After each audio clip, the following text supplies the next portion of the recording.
So look at Anthony Ryder from South Lyon, Michigan, recently selected as the Lions 2020 Fan of the Year. He has a passion about sports broadcasting. With the 112th selection in the 2021 NFL Draft, the Detroit Lions select Amon-Ra St. Brown, wide receiver, USC. One pride, baby! Yeah!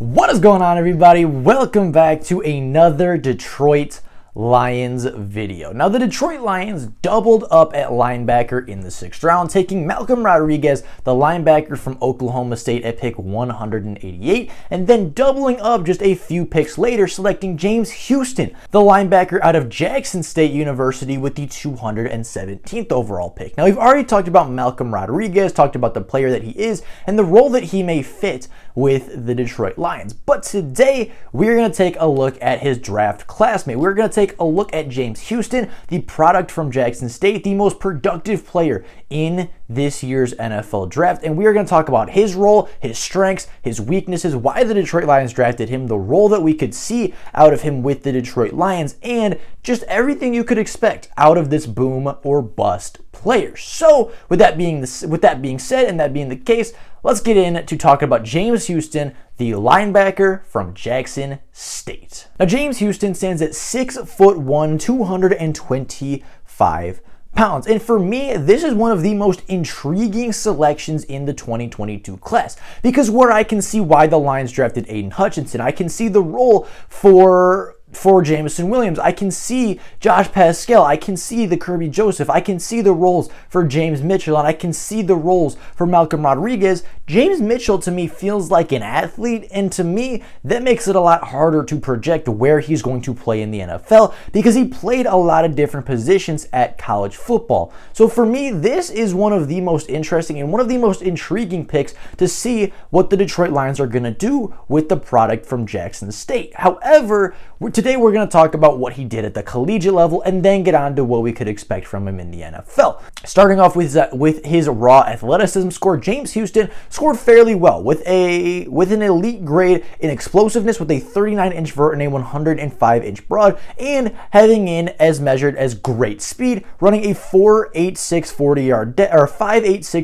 dash and having a 2.62 20-yard split. In his career, he split time at the University of Florida and the University of Jackson State. He spent 3 years at the University of Florida, spent 3 years as a Gator, where in 31 collegiate games, he put up over 100 tackles, 10.5 tackles for loss, 4.5 sacks, and 3 forced fumbles, while earning the nickname The Problem. Now, after his junior year, the coaching staff was changing. They got blown out by Oklahoma to end the season, and he wasn't getting the adequate playing time that he felt that he deserved, so he transferred away. He transferred to Jackson State to go play under Deion Sanders for a year and absolutely exploded. In 13 games a season ago for Jackson State under Deion Sanders, James Houston put up 70 tackles, 24.5 tackles for loss, which resulted in a loss of 143 yards in total, put up 16.5 sacks, which resulted in the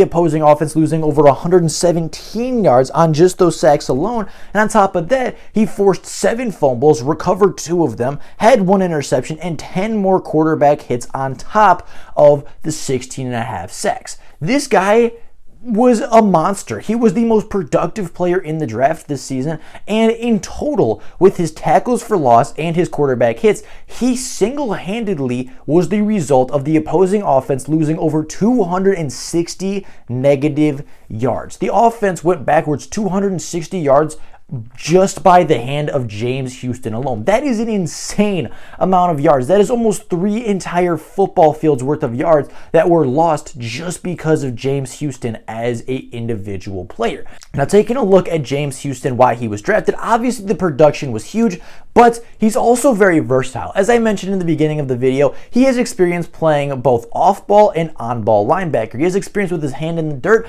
and up being a stand-up Mike linebacker, doing both at Florida and Jackson State. He is somebody that is explosive, he is quick, he is physical, he is aggressive, and he is super productive. And he even has a few pass rushing moves for interior pass rush and for some counters if the guard or tackle does end up, committing outside too far or does end up trying to set him up. He does have some counter moves back inside that are pretty clean and do have the ability to let him get pressures in the NFL. I don't think he's nearly as technically refined as, say, Aiden Hutchinson or even Kayvon Thibodeau at this point, but he has shown the ability to develop and has shown the ability to learn a couple of pass rushing moves in order to get to the quarterback a little bit quicker. And I think that those things are going to continue to improve. And I think that the defensive line coach, and I think maybe even the linebackers coach and Kelvin Shepard, will allow him to develop both as a pass rusher and as a stand-up linebacker. And I think he's going to be a utility tool for the Detroit Lions in a very similar way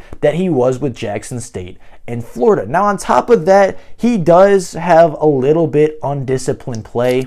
Right, he does try to go for the big flashy play more so than the secure tackle. He does try to go for the strip. He does try to go for the forced fumble. He does try to, shoot the gap and get that tackle for loss. And sometimes it does result in a bigger play being made. And I would say that his play, when it works, it looks phenomenal, right? And it worked a lot at Jackson State, right? With those 24.5 tackles for loss, with those 16.5 sacks, right? 260 forced negative yards, 7 forced fumbles, 2 fumble recoveries, and an interception, forcing, 10 turnovers all by himself, essentially, right? It worked a lot at Jackson State, but there were some times where it did not work. There were some times where the opposing offense did take advantage of the over-aggressiveness. There was some times where the opposing offense did, watch him shoot that gap early and they went somewhere else. There is times where, he was a little bit too aggressive and the offense capitalized with a big play or a touchdown, but for a large majority of his career, it never really came back to bite him, but it is something to be a little bit concerned about in the NFL.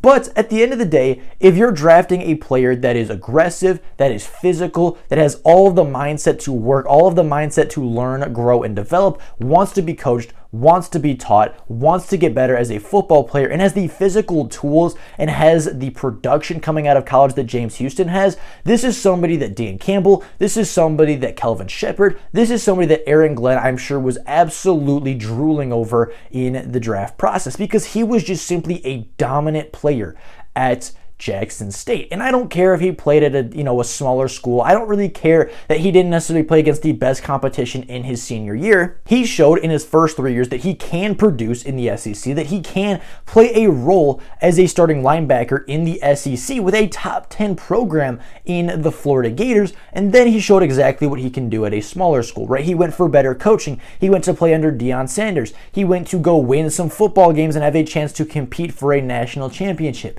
He went somewhere where he thought he would have a better opportunity. He went somewhere where he thought he could grow as a player and as a person. And he went somewhere that he felt he would be better off developing as a player and as a prospect. And he went somewhere where he felt he would be a better prospect for the 2022 NFL draft.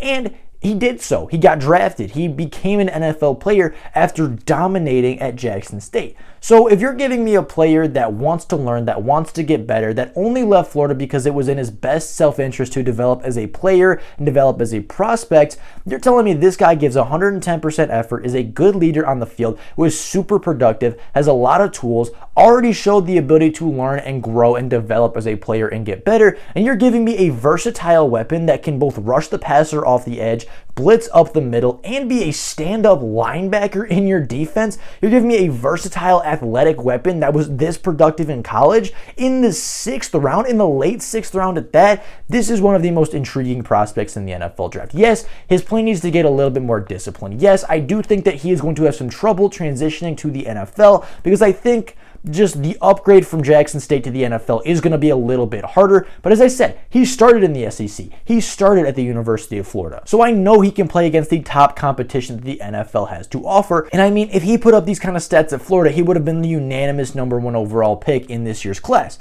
Obviously, he didn't put up those stats at Florida, but my point being, he was just really productive. He is somebody that worked really hard, improved his draft stock, showed a lot of things, including the ability to learn, grow, develop, and become a leader on the Jackson State defense in just one season. And I think this was a really good pickup by the Detroit Lions. Overall, I think the Detroit Lions got a very, very high potential player. I think they got a high potential linebacker, somebody that's going to come in day one, be a special teams ace, somebody that if you come in on day one and say run, hit, and tackle, he can do that at a very high level. And if you put him on the special teams, I think the Lions will repeat as one of the better special teams in the NFL with additions like day one Malcolm Rodriguez and day one James Houston. I think that they have the potential to be special teams aces immediately, but they both also have really high potential where they could be starting in 2 to 3 years if they are developed properly. So with that being the case, I think this pick is a B. I think they got a high profile player. I think they got a very intriguing, high potential prospect that if they trust their coaches can develop, and if their coaches develop properly, can turn into one of the best defenders in the NFL. But on day one, you're getting a special teams ace. I think he slides in right as linebacker 6. I think he'll be right on the bubble, right? I don't think he beats out Chris Board because Chris Board does have the NFL experience, but I think after, Alex Anzalone, Derek Barnes, Jared Davis, Malcolm Rodriguez, and Chris Board, I think he slides in right between Chris Board and Anthony Pittman. And the Detroit Lions did carry 6 inside linebackers a season ago at points during the season, so I think he will make the active roster based off his athleticism and potential alone. And I think he's going to surprise a lot of people in the preseason this year when he breaks out and has a really good preseason. But with all that being said, that is all for you guys today. Let me know what you guys thought about the pick down in the comments below. Was James Houston your number 1 linebacker left on the board? Would you have taken a different linebacker over James Houston? Or do you think he was the right pick for 217? I'd be very curious what you guys think. But with all of that being said, that is all for you guys today. Thank you all so very much for watching. And until next time, and as always, go Lions.